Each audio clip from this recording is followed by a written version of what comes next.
nós vamos nos dirigir, conforme a Lúcia disse. Nós temos um versículo na Bíblia que a gente diz que a gente entra nos atos do Senhor com louvores, né? Com ações de graça, e permanecer na presença de Deus e restaurando histórias, curando vidas é o nosso objetivo. Vamos fechar os olhos e esquece o que está lá fora, de preferência botar o teu celular no silencioso, se você vai usar o teu celular para ler a Bíblia, então aquela tentação de desligar os dados móveis ali, para que a gente tenha certeza que a mensagem mais importante que você vai receber hoje de manhã é o que Deus tem para transmitir. Vamos orar? Querido Deus e Pai, através da ação do nosso Senhor Jesus Cristo, na qual vamos subir aos céus, mandou o Espírito Santo do Senhor, para não só ser nosso consolador, mas ser aquele que nos dirige, que habita dentro de nós, na qual, Senhor, as transformações de vida são feitas. Pai, pedimos a intervenção do Teu Espírito Santo, Senhor, nesta manhã, sem o qual tudo aquilo que a gente vai falar e fazer é apenas meras palavras. Mas a partir do momento que o nosso ouvido está atento à Tua voz, Espírito Santo, isso realmente dá frutos. Pai, vem e toca, Espírito Santo. Vem e visita cada um, para que a mensagem do Senhor possa ser aceita dentro do nosso coração. Oramos agradecidos em nome de Jesus. Amém? Amém.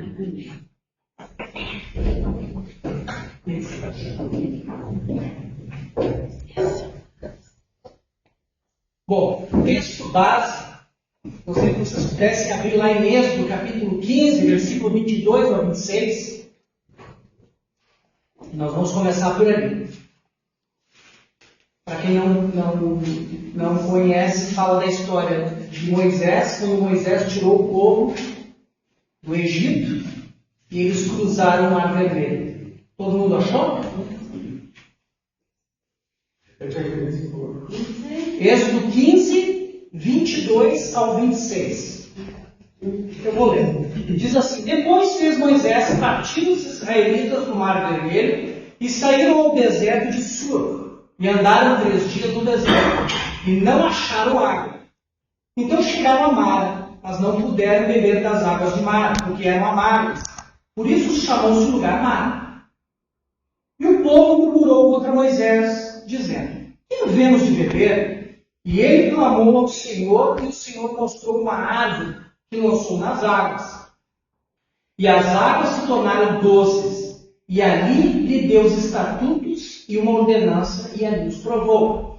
E disse: Se ouvires atento a voz do Senhor teu Deus, e fizeres o que é reto diante dos seus olhos, inclinares os teus ouvidos aos seus mandamentos, e guardares todos os teus estatutos, nenhuma das enfermidades porém sobre ti, que pus sobre o Egito, porque eu sou o Senhor que te salva. Hoje de manhã, eu gostaria de destacar 4 pontos dessa mensagem. Ele fala: se ouvires atento à voz do Senhor, se fizeres o que é reto diante dos olhos do Senhor, se inclinares os teus ouvidos e guardares os seus estatutos. Eu vou deixar a parte de ouvir atentamente a voz do Senhor, porque para mim é a cereja do bolo. Então nós vamos conversar sobre o que é fazer aquilo que é reto perante o Senhor. Como que nós podemos andar no caminho reto? Para você andar no caminho reto, você precisa de um ponto de origem e você precisa de um ponto final. A partir do momento que você tem um ponto de origem e você tem um ponto final, você consegue traçar uma reta. A palavra do Senhor diz assim: fazer reto os caminhos diante do Senhor.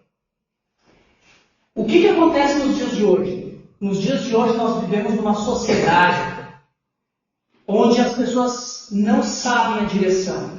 Elas não sabem onde ir. Nós vivemos num mundo que ensina coisas que hoje são certas, amanhã já não são mais, e o padrão e a direção muda conforme o entendimento das pessoas. Então, andar reto é uma ordem do Senhor. Ele diz assim, vamos pegar lá em Provérbios. Eu gosto muito de Provérbios, ele diz 21:2, ele diz assim, todo caminho é reto, todo caminho do homem é reto aos seus olhos, mas o Senhor sonda os corações.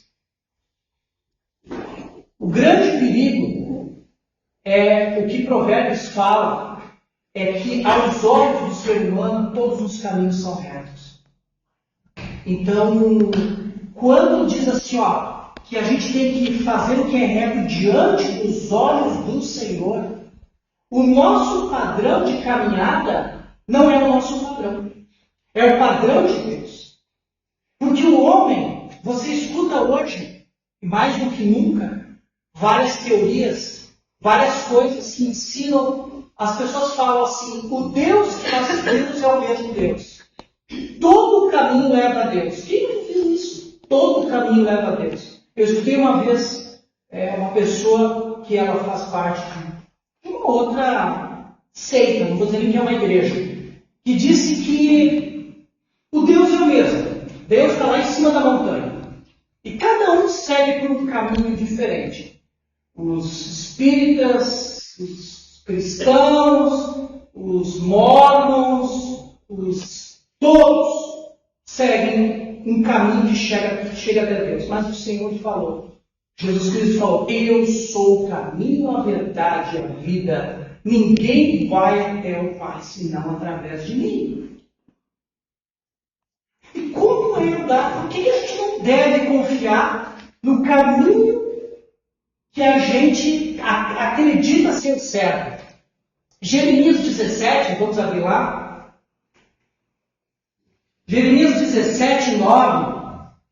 Vou esperar você encontrar.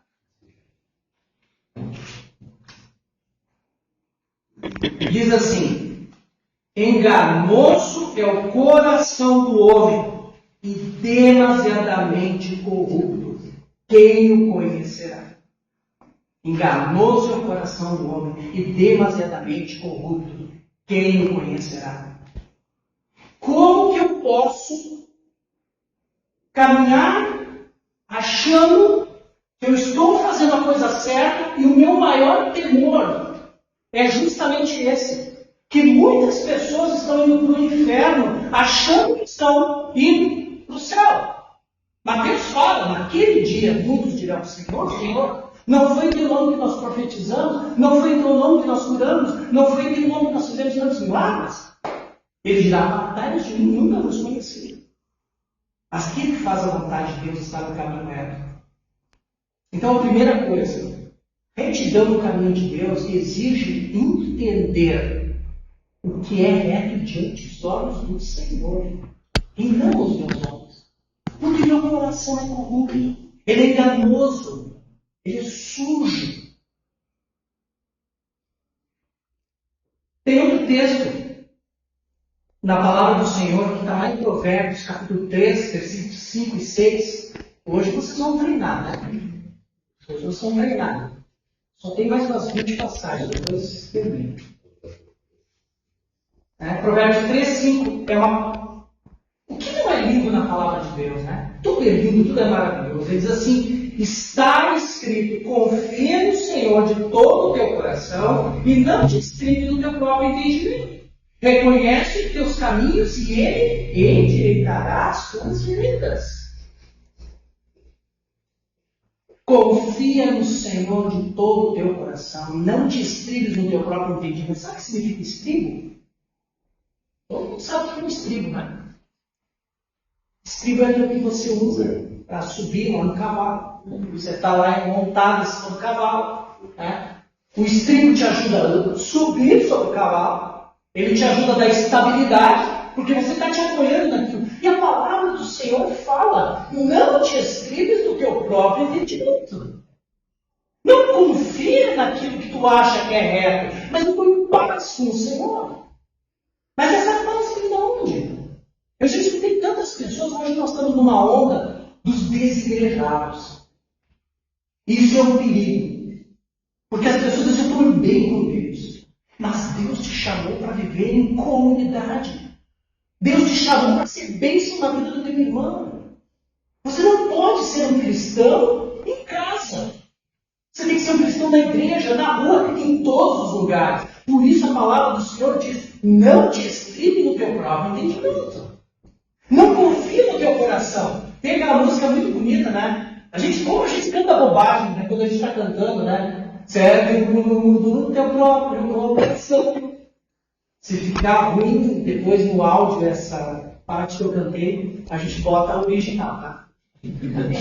Porque para cantar é melhor eu falar. Né? Mas as músicas dizem muito. Segue o rumo do teu coração. Muitas vezes a gente vê na sociedade pessoas se aconselhando de uma maneira vazia, dizendo assim, ó, o que teu coração diz? Vai te separa. Te separa. Para que você vai estar aguentando o desaforo de uma esposa, de um marido? Por que você é justo com o teu chefe que te explora? Fala o que é errado. As pessoas hoje, ontem eu estava num seminário, e nós estávamos vendo sobre a questão de que legado que eu quero deixar. Tá? E justamente assim, ó, as nossas atitudes, a forma como a gente age, levam as pessoas. Não é só o que a gente fala, mas é aquilo que a gente faz. Então, assim, ó, hoje existe aqueles aprendizados como o índice de divórcios que existe no Brasil. Sabe por que está tendo tanto divórcio? Eu me lembro quando eu estava para casar com a minha querida esposa, que vamos completar pela graça do Senhor. Hoje eu estou completando 1 ano e 3 meses de vida. Graças ao Senhor. E nós vamos completar pela graça do Senhor 36 anos de casado. Nós casamos, nós éramos crianças ainda quando casamos, tá? Então, para não entregar muita idade, eu digo entregada, né? 36 anos de casamento, eu entregada. Né? Mas assim, ó, eu lembro que um pastor que foi o menino que iniciou a Aliança Bíblica de Caxias do Sul, seu Samuel Marques, que já está com o Senhor nesse momento, ele disse assim para mim, Marcos, não vou imitar o sotaque dele, tá? Ele é americano. Ele disse, Marcos, você quer ser feliz no casamento? Eu pensei, que beleza, vai me dar uma receita agora que eu vou passar para a Silvia, né? Tá, vou passar uma receita igual. Ele disse, quer ser feliz? Eu disse, óbvio, quem não quer ser feliz no casamento? Ele disse, faz a tua esposa feliz. Nem tudo é um caiu escutando-nos. Faz a tua esposa feliz. E eu tenho tentado, durante esses 36 anos, fazer a minha esposa feliz. E Deus tem sido misericordioso em me ajudar. Eu acredito nessa tarefa. Mas o que acontece? Nós temos uma sociedade egoísta que só quer sugar. As pessoas entram no relacionamento para sugar. Até para vir à igreja, gente. Até para vir à igreja. A gente vê que tem algo para receber. E não quer dar. E nós precisamos dar. Porque mais feliz é, o Senhor diz, aquele que dá do que aquele que recebe. Então, a primeira parte, reto de coração. Não dá para confiar. Porque nós temos um coração enganoso. Depois ele diz, não te estribe no teu próprio entendimento, mas há uma receita. Ele diz, entrega o teu caminho ao Senhor e Ele endireitará as tuas veredas. Mas como que eu faço isso? Como que eu posso ter certeza de estar trilhando o caminho reto? Salmo 139, o salmista diz assim, Salmo 139, 23 a 24. Se depois vocês quiserem as referências, eu posso passar ali para o Vanderlei. Tá? Só para a gente não perder muito tempo. Diz o salmista assim, ó.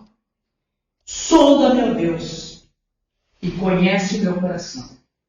Prova-me e conhece os meus pensamentos.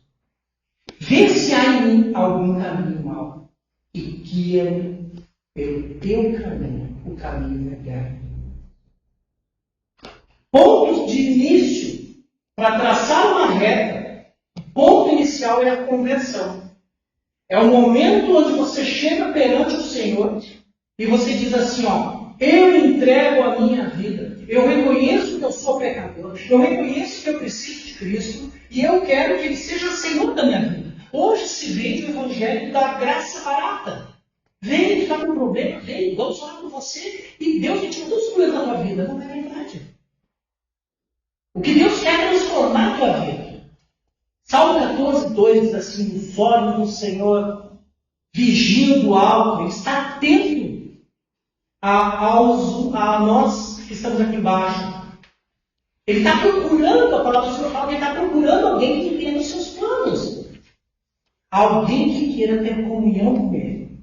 Eles não querem que você fique frequentar a igreja, ou ler a Bíblia. É importante, mas isso por si só não transforma a pessoa, que nós vamos ver mais adiante. O ponto final é Cristo. O ponto final é Cristo. O inicial, você se converte. E o ponto final é quando você olha para a eternidade e você traça um objetivo e você diz assim, é lá que eu quero chegar. É lá que eu quero chegar. Porque o homem hoje anda assim, perdido, andando em vários caminhos. Um fala uma coisa, vai tomar um passe lá em tal lugar que eu vou sentir bem. A pessoa vai embora. Não, isso tudo legal se você fizer tal coisa. Você vai falar, aquilo que a sociedade vai ditando como norma de conduta, a gente vai absorvendo. Mas fala a palavra do Senhor. Não te estriba no teu próprio entendimento. Não confia no teu coração. Muito bem. Inclinar-se à vontade de Deus.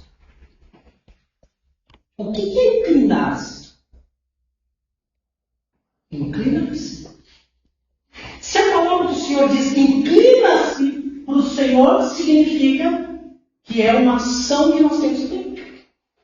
E se pede na palavra do Senhor que a gente se incline para o Senhor, significa que nós estamos inclinados para o outro lado. É natural que a Bíblia diga aquilo que a gente não está fazendo. Porque aquilo que é natural fazer não precisa ordenar. Efésios 2, capítulo 1, versículo 2, do versículo 1 ao versículo 3. Diz assim, Ele vos deu vida, estando vós mortos em delitos e pecados, nos quais andastes outrora, segundo o curso deste mundo, fazendo a vontade dos pensamentos, e éramos, por natureza, filhos da ira, como também os demais. Ele diz assim, fazendo segundo as inclinações da nossa carne. Então ele fala algumas coisas aqui, curso do mundo, nos quais andaste segundo o curso do mundo, segundo o príncipe da potestade do ar, fazendo a vontade da nossa carne, que é inclinada, e fazendo a vontade dos pensamentos. O que é o curso? O curso, você pode pensar que é um curso, a gente é doutrinado, é um ponto. Mas o curso que Deus tocou no meu coração ontem, quando eu estava pensando nessa mensagem, orando sobre ela, foi de um rio. Curso de um rio. O curso do mundo é um rio, mas não é um rio de águas limpas. Ele é um rio de água suja. Ele é um rio volumoso. Aonde ele vai passando, ele vai arrastando com tudo. E é o que a nossa sociedade faz. Ela dita normas e padrões que muitos são arrastados por elas, inclusive igrejas são levadas a novas doutrinas por causa que se deixam levar pelo mundo. Eu lembro que esse mesmo pastor Samuel, ele disse uma vez, isso há uns 30 anos e picos atrás, ele falou assim, meu medo é que o cristão mantenha sempre a mesma distância das pessoas do mundo. E eu entendi. Porque o mundo vai decaindo, mas a distância do cristão é a mesma. Mas o mundo vai decaindo e o cristão também vai decaindo. E o cristão vai decaindo junto com o mundo. Até daqui a pouco você reconhecer pessoas que são da igreja como inferiores às pessoas do mundo. Nós temos pessoas do mundo que são ricas em boas obras, são boas hospedeiras, são simpáticas, não são carrancudas, são leais e não desleais quando se trata do dinheiro. Eu já ouvi pessoas falarem assim, não empresta dinheiro para o cristão. Não recebe mais. Eu acho que o cristão pensa, você deu a Deus. A Deus mesmo, sabe? Acabou. Mas enfim. Inclinações, né? Segundo o curso deste mundo, existe um curso, existe o príncipe da potestade do ar, que é Satanás, porque existem espíritos enganadores que jogam mais sujeira dentro deste rio mais poluição visual, o que a gente tem visto na televisão, nas redes sociais, nas famílias, nos conceitos de relacionamento, nos conceitos de criação de filhos. São sujeiras que são colocadas dentro desse rio, porque nós temos um inimigo que ele é especialista em atuar na mente, e ele vai jogando isso no rio.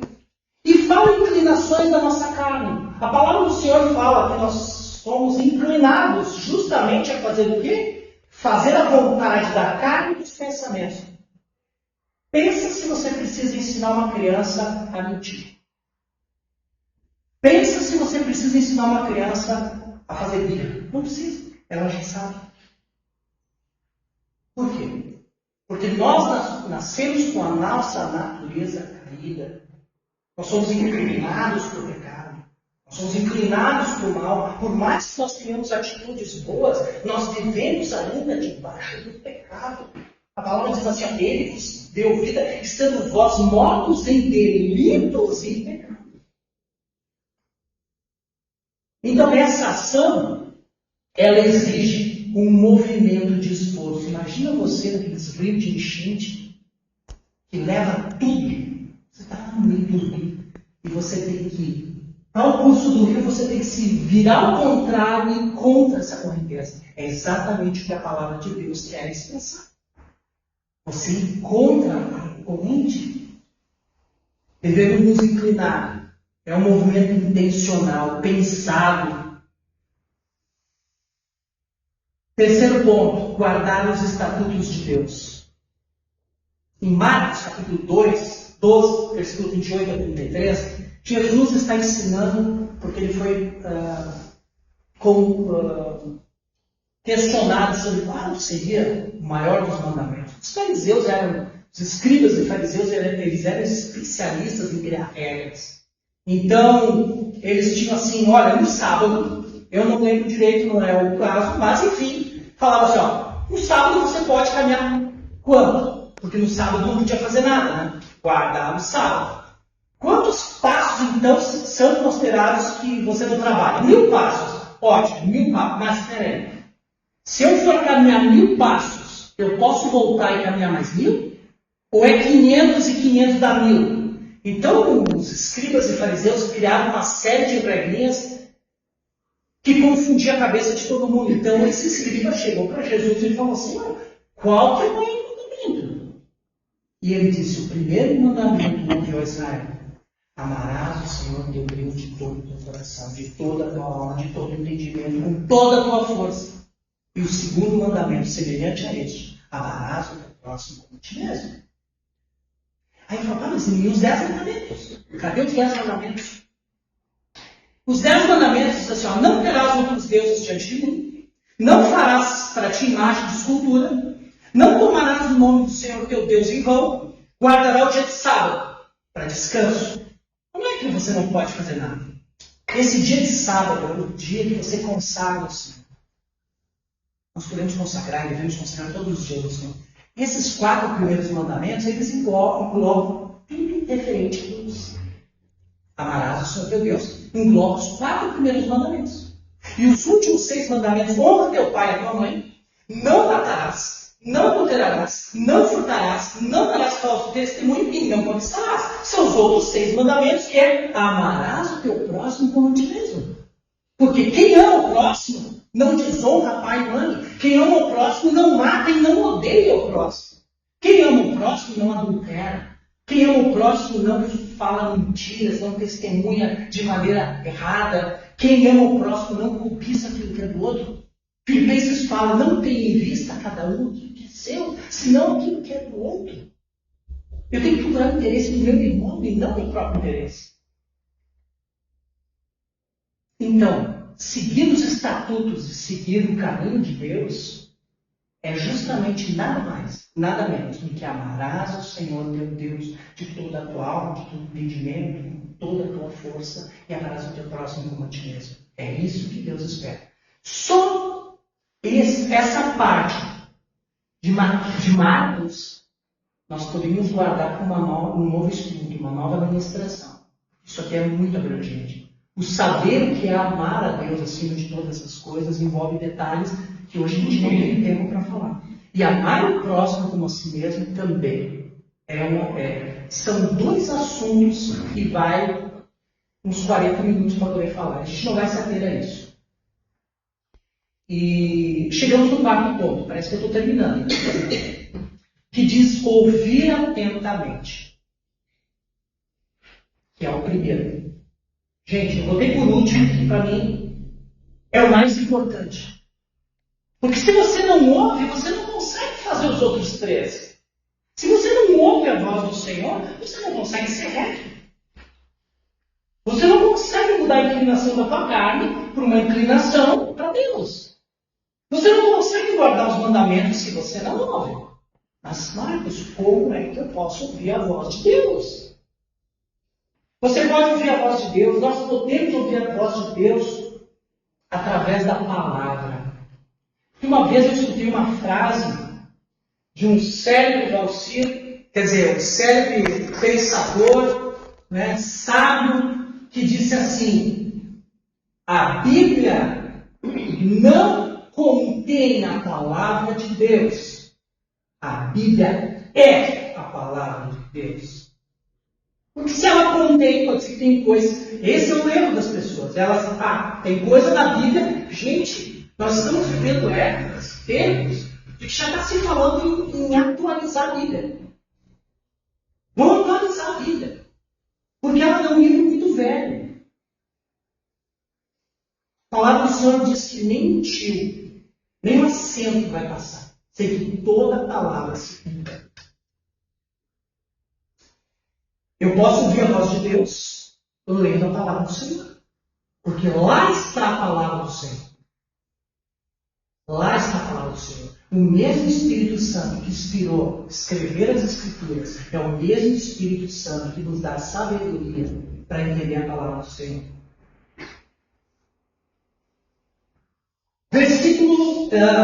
Ezequiel, capítulo 43, verso 2, diz assim: eis que a glória do Deus de Israel vinha no caminho do Oriente, e a sua voz era como a voz de muitas águas, e a terra resplandeceu por causa da sua glória. E outro texto, tem vários textos, mas eu separei dois. Diz em Apocalipse capítulo 1, versículo 15: e os seus pés, semelhantes a latão reluzente, como se tivessem sido refinados numa fornalha, e a sua voz como a voz de muitas águas. A voz do Senhor é uma voz ativa. É uma voz que se move. Gente, vocês podem pensar diferente de mim, mas para mim não tem som mais bonito do que uma cachoeira. Não tem som mais bonito que o mover de um rio, as águas de um rio, aquele sol, as ondas do mar. Isso é relaxante. Eu acho que nada na Bíblia é à toa. Por que a voz do Senhor é comparado ao movimento de muitas águas? Porque Deus não é parado. Eu li um livro de um autor chamado Luciano Subirá, não sei quem conhece ele. É um homem que leva muito a sério a palavra do Senhor, em muita vida. E ele escreveu esse livro, A Voz de Muitas Águas. E ele contou uma experiência. Eu não sei quem já passou por essa experiência, eu já passei. Depois eu fiquei pensando que ele disse que ele foi para a Foz do Iguaçu. Ele nunca foi para as cataratas lá do Niagara Falls. Mas eu lembro que a gente andou naquela passarela e a gente escutava o barulho da água. Escutava o barulho da água. Nós fomos tão para dentro naquela passarela que a gente chegava a se molhar. Com aquele chuvisqueirozinho lá que provocava. E ele disse uma coisa bem importante. Ele falou assim: não é o volume de água que muda uma pessoa, mas a proximidade dela. Você ler a Bíblia é importante. Você vir à igreja é importante. Mas se você só lê e você não pratica, isso não vai mudar a tua vida. E ele estava contando uma ilustração assim, ele disse assim: imagina, quando eu fui conhecer as cataratas lá de Foz do Iguaçu, eu cheguei bem perto. Mas eu lembro, eu também tive essa experiência, eu e minha esposa, a gente foi lá, e a gente conseguia conversar. A gente conseguia se ouvir. Mas alguém já teve experiência de ficar embaixo de uma cachoeira? Por menor que seja o volume de água dessa cachoeira, você não escuta o que a pessoa está falando. Porque a tua proximidade da água é tão grande que você não escuta as pessoas falando. É isso, por que a voz do Senhor é comparada às muitas águas? Porque é isso que nós precisamos nos direcionar.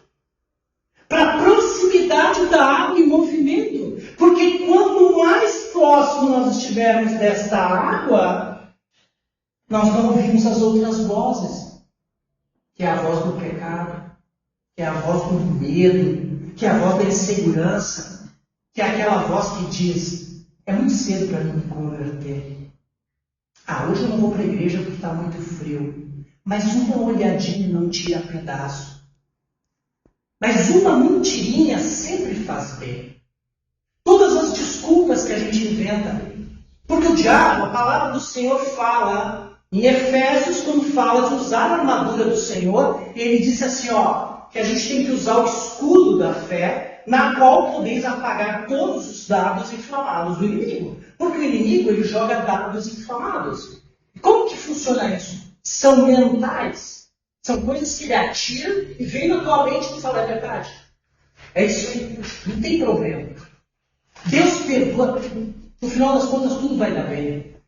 Tem pessoas hoje que vivem dentro das igrejas com uma apólice anti-inferno. Fizeram um seguro de vida quando se converteram e acham que isso é o bastante para dizer assim, estou salvo, agora não vou mais para o inferno, também preciso ir na igreja. Não preciso mais ficar apurando meus irmãos. Não preciso mais nada, porque eu já tenho salvação. Será? Vou dizer para você, um dos assuntos mais questionados da vida é a perda da salvação. Você me pergunta qual é a minha opinião, não é assunto para hoje. Mas eu vou te dizer, na dúvida não ultrapassa.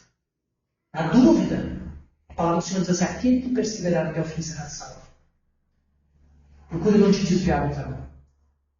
Procure não te desviar do caminho. Quando a gente tem este caminho claro, que nem eu falei, quando você tem a visão correta de onde você quer chegar, sabe, me lembra a história de Pedro.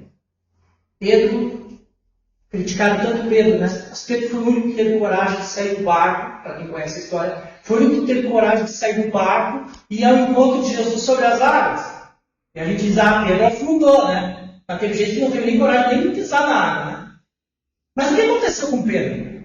Pedro, enquanto estava olhando para Jesus, ele caminhou sobre as águas, mas de repente o que aconteceu? Pedro começou a olhar para a fúria das águas, para a fúria do vento, e a sua fé vacilou e ele submergiu, e o Senhor o puxou. Quando a gente não tem o foco onde a gente quer chegar, a gente não chega a lugar nenhum. Bota uma meta na tua vida. Aonde é que você quer chegar? Porque se você se planejar, se você buscar, você vai encontrar esse caminho. É importante nós ouvirmos a palavra de Deus. E tem uma coisa muito interessante no grego, e no inglês também, e no português também. Só que no português a gente acaba distorcendo alguns significados. Existe uma diferença muito grande entre escutar e ouvir. Eu fui procurar no original, né? Porque no inglês também tem uma palavra que se diz listen, onde você presta atenção naquilo que você está falando, que nem vocês agora. E existe a palavra hear, que é onde você escutou um passarinho, escutou um carro passar, você escutou. E esse texto que nós lemos de Êxodo, ele fala, preste atenção, escuta a voz de Deus. Escuta a voz de Deus. Em Tiago, capítulo 1, versículo 22, diz assim, tornai-vos, pois, praticantes da palavra e não somente ouvintes negligentes. Porque aquele que lê a palavra e não pratica é semelhante ao homem que contempla o seu rosto no espelho e se afasta e logo se esquece como era a sua forma. E aquele homem que escuta, ele está falando de ouvir. A palavra usada é aquele que escutou um passarinho passando. Porque aquele que está com o passarinho passando, ele não presta atenção. Agora, se você está aqui hoje de manhã, que o Senhor te trouxe até aqui, presta atenção. Ouve a palavra do Senhor. É importante de estar perto, de ouvir essa cachoeira única, onde apaga o som de outras vozes. É porque a sabedoria popular é uma ignorância completa das Deus. Já diz a palavra do Senhor, a sabedoria deste mundo é loucura. É a loucura de Deus. Uma sabedoria incontável. Maior mentira que a gente escuta, gente. Quem já não escutou e já talvez não tenha corrido o risco de ter falado isso. A voz do povo é a voz de Deus. Que mentira, mas... Gente, a maioria nunca foi a voz de Deus. A palavra do Senhor fala, estreito é o caminho que leva ao céu. Porém, largo é o caminho que leva ao inferno. E muitos entrarão por ela. Aonde que vai a maioria? No inferno. Quando Noé, eu estava com medo de falar Moisés hoje de manhã, gente. Vocês não têm ideia como ontem eu falava quando Moisés construiu a arca. Pensa em falar uma bobagem dessa. O Vanderlei GT Barros pode interromper, tá? A mensagem já foi conta agora, chega, né? Mas foi Noé mesmo que construiu a arca.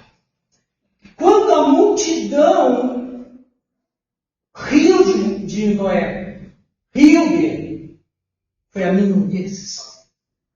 Quando o povo andou pelo deserto e Moisés mandou 10 espias para conhecer a terra onde o Senhor ia mandar eles. 8 voltaram incrédulos, impressionados com a grandeza dos gigantes, mas 2, Josué e Caleb, voltaram sabendo que Deus pode todas as coisas. E eles disseram, a terra manda leite e mel. E o Senhor vai nos dar essas pessoas e nós vamos comê-los como se fosse pão. Mas o que acontece com a maioria? A maioria desanimou o povo. Gente, por causa disso, esses espias ficaram 40 dias. Para cada dia, Deus acrescentou um mano no deserto. E ainda Deus disse a Moisés, ninguém desses entrará na terra prometida. Somente Josué e Caleb entraram, porque foram os únicos que seguiram a voz do Senhor, que não desanimaram, que não se deixaram levar pelas dificuldades. Então, gente, a voz do povo de maneira alguma é a voz de Deus.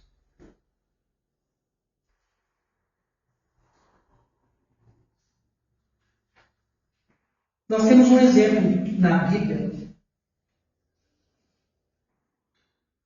sobre a questão de ouvir a voz de Deus, mas não escutar a voz de Deus. Eu só vou contar um caso, que é o mais conhecido de todos, que é de Adão e Eva.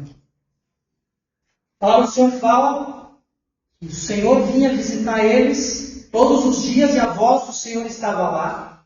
E quando o Senhor criou o homem, ele deu a ordem para o homem, tá? As mulheres não podem cutucar os homens achando que a culpa é deles, tá? Porque o Senhor deu a ordem para o homem. Ele disse para o homem, porque a mulher não havia sido criada, ele disse, vocês podem comer de todo o fruto do jardim, menos do centro do jardim. Porque no dia que vocês comerem desse fruto, vocês vão morrer. Gente, a forma como o homem transmitiu isso para a mulher, ele transmitiu de alguma maneira. Porque em Gênesis capítulo 3, quando fala que a serpente, o animal mais esperto que Deus tinha criado, chegou para a mulher e disse, não é assim que Deus disse? Não comereis de toda a árvore do jardim? Como que a mulher recebeu a mensagem? Eu não sei, mas ela soube responder. Ela disse, não foi assim que Deus disse. Está enganada. Deus disse que nós podemos comer todas, menos aquela. E Satanás disse, uau, por que aquela não? Porque Deus sabe que o dia que vocês comerem do fruto dessa árvore, vocês serão iguais a ele, conhecedores do bem e do mal. E que voz a mulher escolheu ouvir? E voz passiva o homem escutar? A da serpente. Porque no seu coração, o Senhor não criou robô. Se você quiser me questionar, depois eu não sei a resposta. Porque se Deus sabia que o homem ia pecar, porque criou o homem, aí nós vamos ficar abrindo um novelo de lã que não tem fim. Mas enfim, Deus sabia que tudo isso ia acontecer e o plano de resgate já estava pronto. Deus já tinha todo o plano pronto. Porque Ele sabe do que nós somos feitos. Ele sabe que nós somos pó. Mas o que acontece? Acontece que a palavra do Senhor fala que Deus não tenta ninguém. Nem o Senhor pode ser tentado. Mas todo aquele que é tentado, ele é tentado por sua própria cobiça.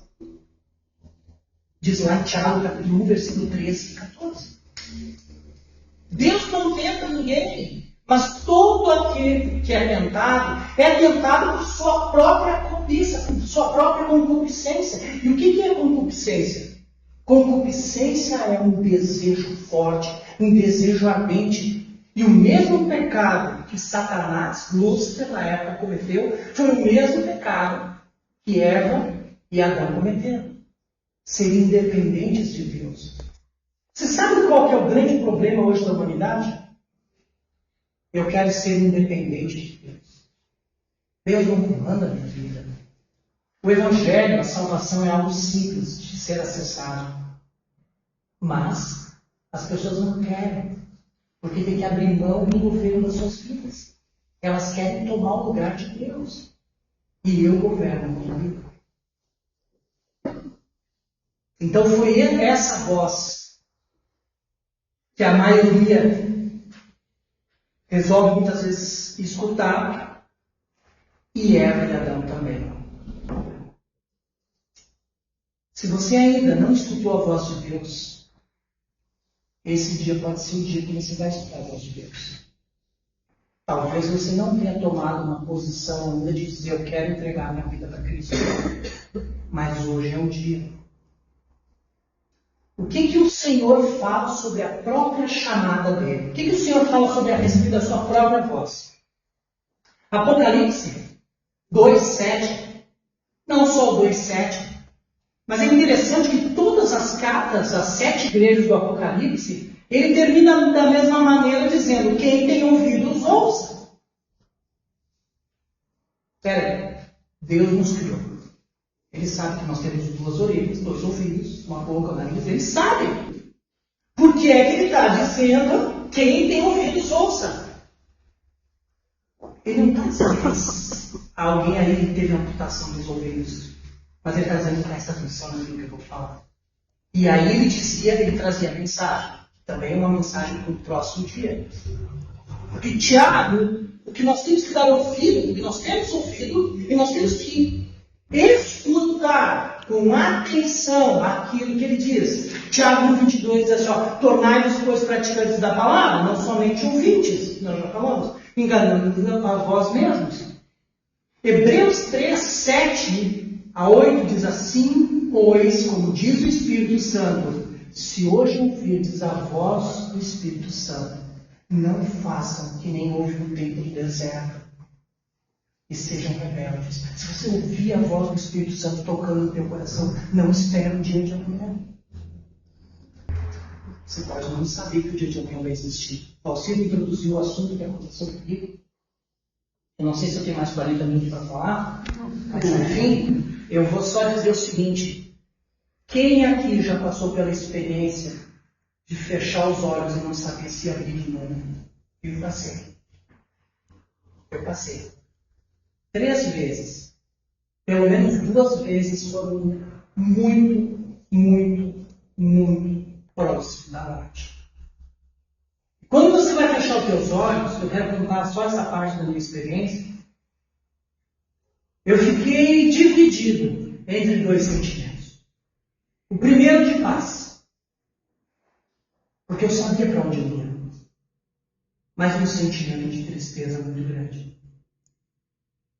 Porque a palavra do Senhor fala que Ele criou e nos criou para andarmos nas boas obras que Ele de antemão preparou.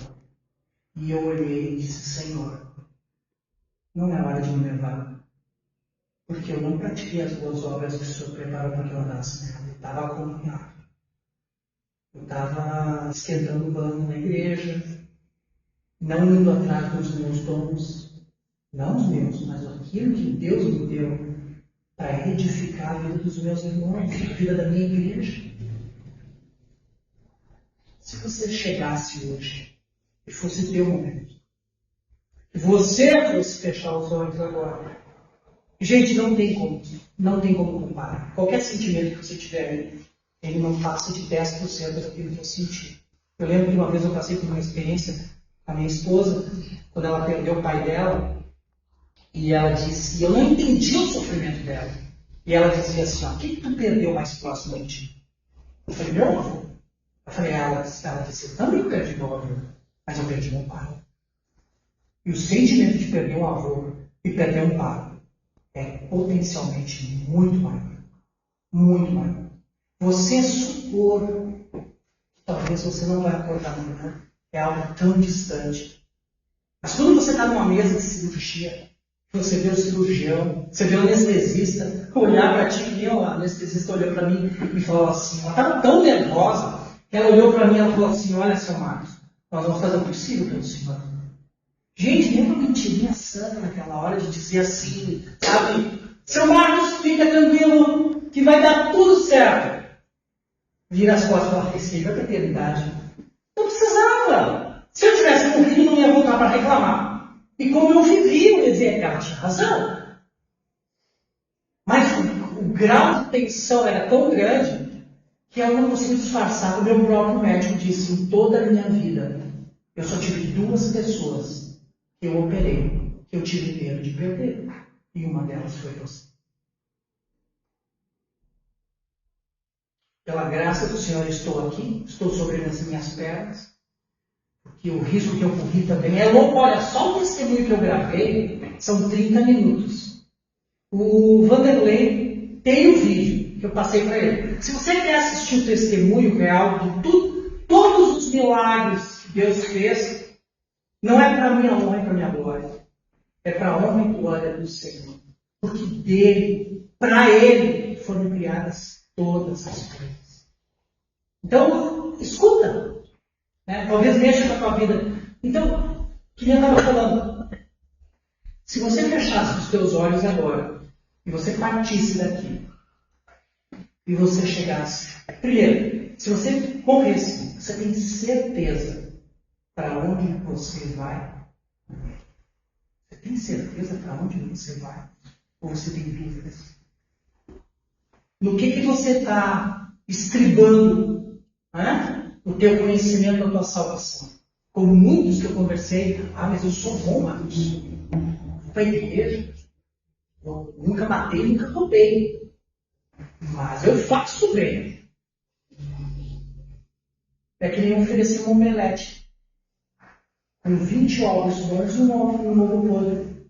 Ninguém comparece perante ao Santo dos Santos. Você pegar um pecado por dia, você multiplicar pelo número de dias do ano, e você multiplicar pela tua idade, você vai ficar escandalizado com o número de pecados que você cometeu na tua vida. Um justo juiz jamais vai fechar o olho, porque lá não tem Supremo que nem nós temos no Brasil, que absolve pessoas que são condenadas. O culpado é condenado. E a palavra do Senhor fala que o salário do pecado é a morte. O que você recebe por andar a vida inteira longe de Deus é a morte eterna. E outra pergunta: se você fechasse os olhos agora, pela última vez, você chegasse diante de Deus e Deus perguntasse: fulano, por que eu deveria deixar você entrar? Por que eu deveria deixar você entrar? O que você responderia? Se você não sabe o que responder, pergunta para o Vanderlei. Porque ele vai te ensinar o caminho. O caminho, o início, que é o caminho da cruz. Sem passar pela cruz, não se chega na eternidade com ele.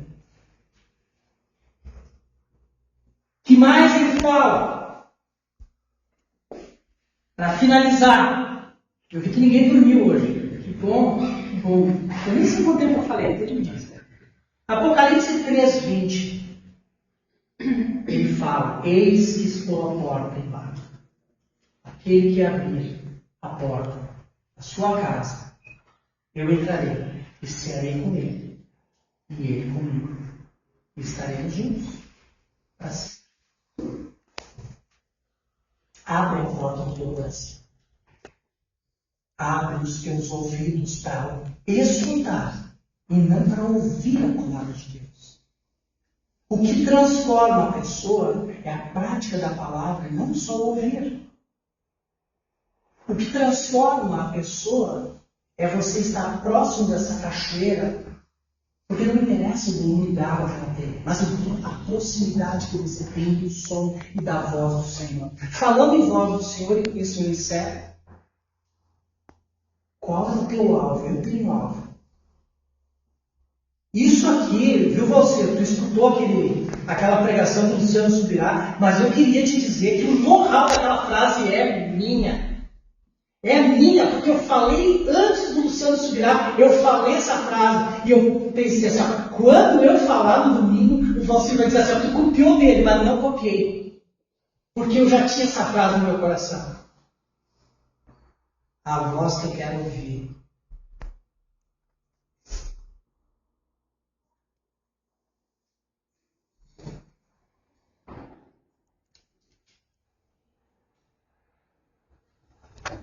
Serve um pouco.